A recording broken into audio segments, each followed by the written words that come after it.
Welcome back to Ribbon Candy Hooking. I'm Deanna. I am in the kitchen today making a big old mess. There goes the kettle.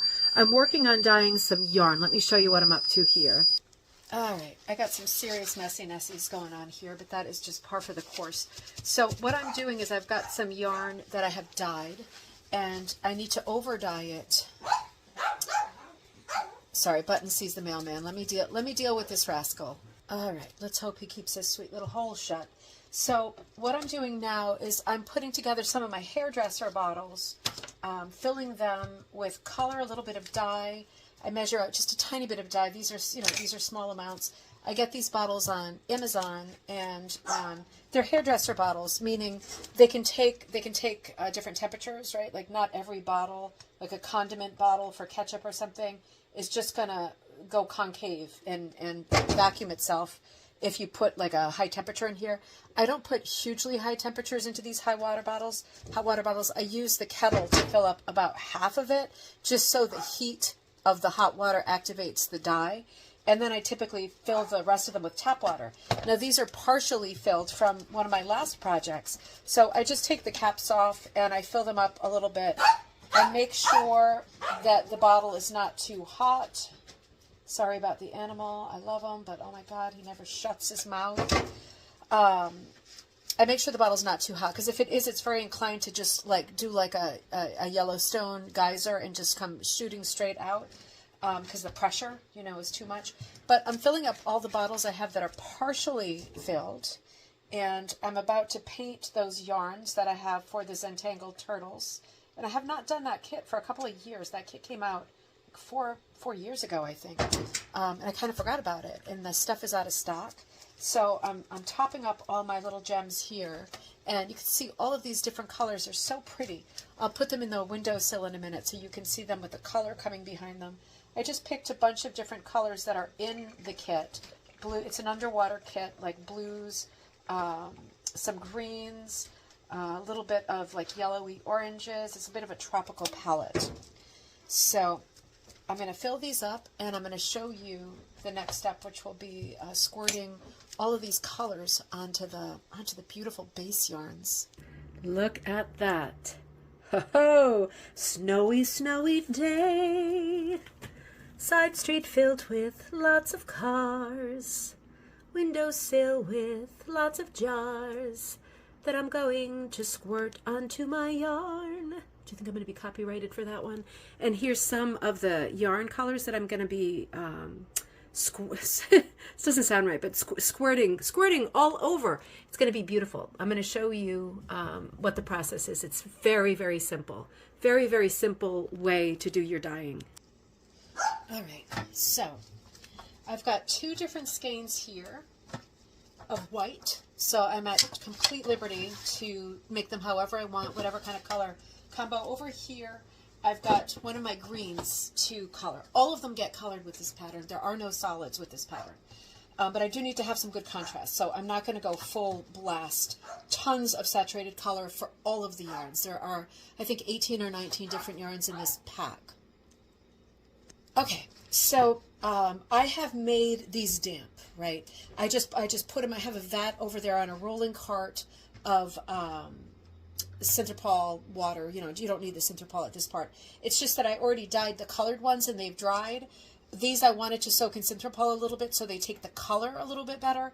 Now, the thing is, if you have them too wet, when you start squirting colors on them, it's going to get messy. It's going to get messy like a watercolor, like it's going to run and bleed like a watercolor. So you have to think about that. The more dry your yarn is, the more the colors kind of stay localized where you're squirting them. The more wet the yarn is, the more it's going to pool, again, like a watercolor that's running in the rain, right? And when that happens, if you pool too much water underneath your yarn, right, you get a situation where you tip it like this and there's water pooling, that means that the underside of the yarn is going to be the collective color, which is usually like brown or gray, right, of all the colors that you're using. So you want to be thinking about that. You don't want, I mean, it's up to you. I typically don't want my yarn to be soaked because the color gets a bit muddy. But I also don't necessarily want my yarn to be bone dry, because then I feel like I have to watch it like a hawk in the oven, because when it's bone dry, it'll just cook, like it'll bake. I have the oven right now on bake. It's been preheating at 320. Now, with a project like this, where this is going out as a kit to the person who bought it, and all of these yarns will be mixed together in like a Zentangle kind of a pattern, like a coloring book kind of a pattern. So I don't need to be ridiculously worried about, for example, if I have some color bleeding, like there's a little bit of green and a little bit blue. I don't have to be ridiculously worried about that, because all of these yarns are going to be used together for the same piece. And the whole point, I'm trying to find some different shades of blue here. No, I've got a lot of turquoise, man. They all look different on the windowsill, but let me see. This is, oh, that's imperial blue. That's good. That's different. But they can all kind of bleed and blend a little bit. And I do want some of them to be lighter, darker than others. I'm handling this with my fingers because I have gloves on. These are not casserole pans that I would use, right? I would never use these. We would all be poisoned, right? This is dangerous dye. Even though it's in water form, I don't need to wear a mask, because as soon as those powders hit the water, they dilute. They're not airborne anymore. I can't inhale them, right? And thus they are like quite dangerous. They're fine in this form. I might actually even put 3 in this pan. And I don't want them to be all the same. I'm fooling around, kind of mixing colors so that they're interesting to play with and they're distinctive as different skeins. These are like all mini skeins of about 30, maybe 35 yards. So I do want them to look a little bit different. So I'm going to quietly concentrate for a minute. A little bit of purple there. Quietly concentrate while I do this. If I was doing a different project, and the colors were really independently quite important, I would be testing each of these hairdresser bottles filled with dye on a white paper towel or napkin, so that I knew exactly what color it was. In this case, I'm fine like this. Like I said, they're supposed to bleed. The Zentangle pattern, again, is like a coloring book. And, there's lots of different movement in the water. It's basically a super multicolored hit or miss pattern.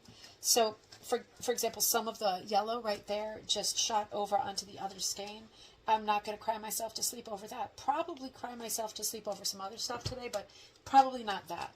So I just kind of squirt, squirt, squirt. Even when it's invisible, I know that there's a color there, and I know it's going to show up later. I'm going to put 3 into this one pan, because why not, right? Just makes the baking shorter. It's not like I can't use more heat from the oven on this really frigid cold day, but also time is always a thing. So when I have one pan ready, I reach for my bag of citric acid, and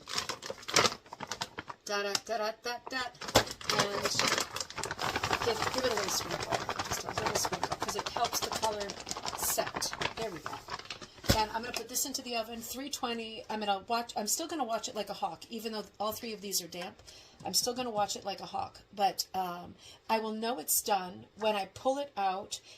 When I pull it out, it starts to make like a crusty noise, like it's fusing to the casserole dish. Definitely pull it out, right? It means it's definitely done. It shouldn't burn within 5 or 10 minutes. It really shouldn't, not at 320.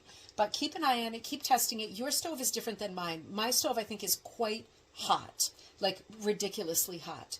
So, and it works fast. And the top, just like making cookies, the top, what do you call that, tier that you can put something on is actually cooler than the second one. The second one, you put something onto the one below, and it's like it immediately like turns to like clay, like pottery. So I know that about my oven, and you know things about your oven. So I'm going to pop this in at 320.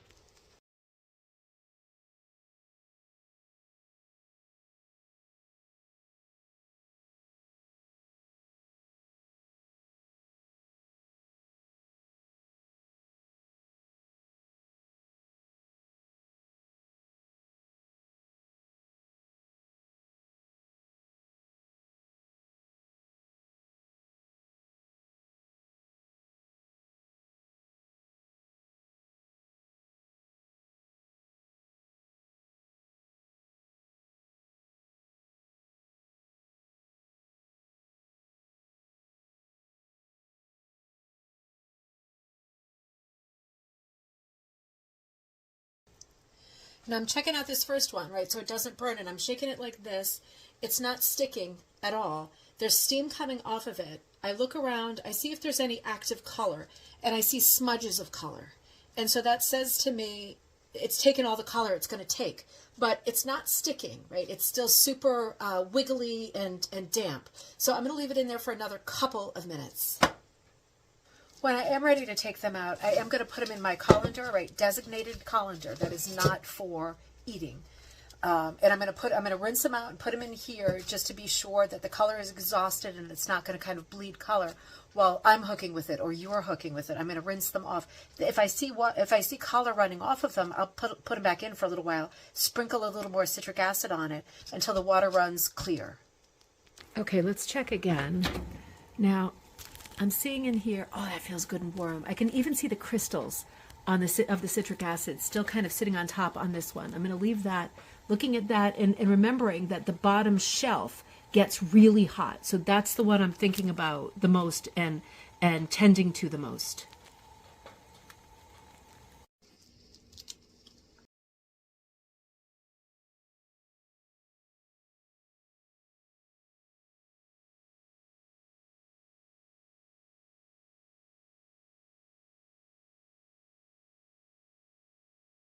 Hey, see if you can listen to this. See if you can hear this. Dang it, it's not doing it. It was making a snap, crackle, pop noise. And that's another indicator for me that this is done. I can see the coloring in the corner of the pan. It's very, very hot. But when I go like this, I can see it's done. Like there's nothing leaking. So this is the second batch that I'm going to rinse out in the strainer. Hey, and top tip, make sure you fortify your area a bit better than I have with paper towels and stuff like that, because we could make a guessing game. We could make it like a quiz show out of how many times these bottles have fallen over on camera and off camera in the last 5 minutes and squirted dye like all over me, my pants, the kitchen, yeah, maybe the dog. Just kidding. He's perfectly safe. But yeah, be careful with paper towels. Do as I say, not as I do. I'm a fast worker and my kitchen is already trashed. So if you have anything in your life of value, make sure that, whoa, there we go again, that you protect it. Splashy, splashy yarn. We were colors on the shelf. Now we look like something else, like pretty turtles colored up with squirtles. Bet you didn't think I'd come up with a rhyme for that, huh? So I think they came out really well. And yeah, lots of little hints of color, right? So this is for a pattern that's called Zentangled Turtle. And yeah, you can see there's little pops, right, in all of them. And some of them have to be more subtle because, you know, they can't all be wild and crazy. And the pattern typically, the way that, you know, however you do it is entirely your own. But typically, the way I did it, the pattern is outlined with black, really fine. So there's a huge amount of black.